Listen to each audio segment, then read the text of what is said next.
কৃষ্ণ, তুমি যদি কখনো আমাকে ছেড়ে চলে যাও।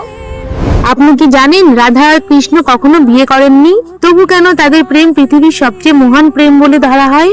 বৃন্দাবনের এক শান্ত সন্ধ্যায় কৃষ্ণ বাঁশি বাজাচ্ছিলেন। চারিদিকে গাছ, নদী, বাতাস সব যেন সেই সুরে মুগ্ধ।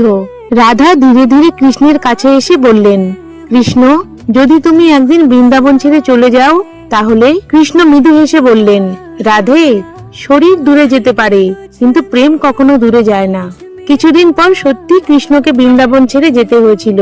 সবাই ভাবলো এবার বুঝি তাদের প্রেম শেষ হয়ে গেল, কিন্তু আশ্চর্যের বিষয়, তাদের প্রেম কখনো শেষ হয়নি, কারণ তাদের প্রেম ছিল আত্মার বন্ধন। কিন্তু 1000 বছর পরেও মানুষ যখন প্রেমের কথা বলে তখন একসাথে উচ্চারণ করে রাধা কৃষ্ণ, কারণ সত্যিকারের প্রেম কখনো শেষ হয় না।